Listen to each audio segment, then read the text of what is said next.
Editing your mix on the timeline. MixMeister's timeline window is a powerful audio editing environment with a complete set of tools for perfecting your mixes. Let's recap the basic elements for adjusting your transitions here. Each song has an intro anchor, like this, and an outro anchor, like this.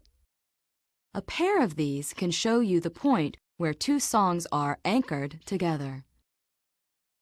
Moving the outro anchor lets you change the point where the first song begins to transition into the next. Moving the intro anchor lets you change the moment in the second song where it starts to play. In this example, we have a song with a long, boring beginning. You can avoid playing that by moving the intro anchor past that part and muting the volume. Once you get the hang of using these anchors, you can reposition songs on the timeline and mix several songs simultaneously while maintaining perfect sync. Let's cover some more editing basics. You can crop or delete unwanted portions of songs by dragging the start or the end inward, like this.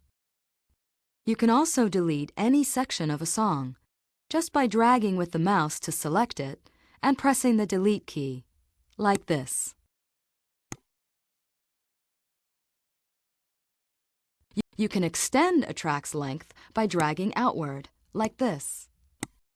This will add some silence to the end of the song.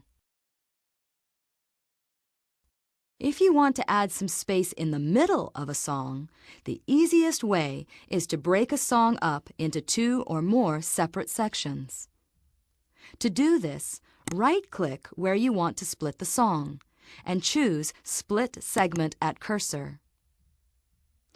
Once you've split the song, you can reposition any segment by dragging on the shaded title bar, like this.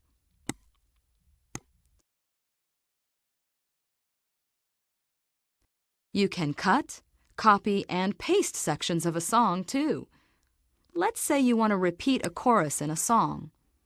Just drag with your mouse to select it, like this, then copy the section and paste it back in.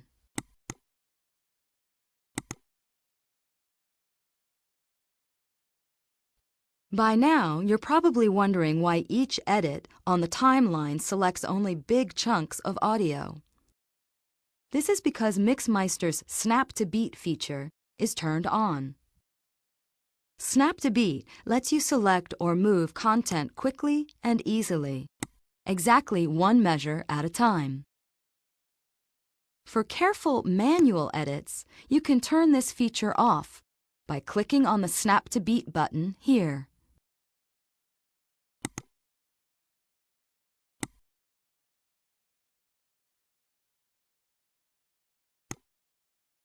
You can also adjust the precision of Snap to Beat if you want, to let you move in bigger or smaller steps.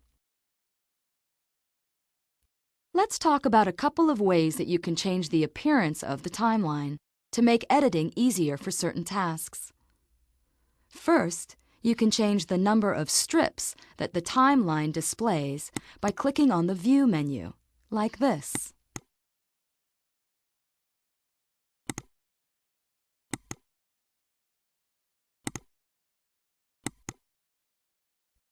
And next, you can set the ruler to display minutes and seconds instead of measures, like this.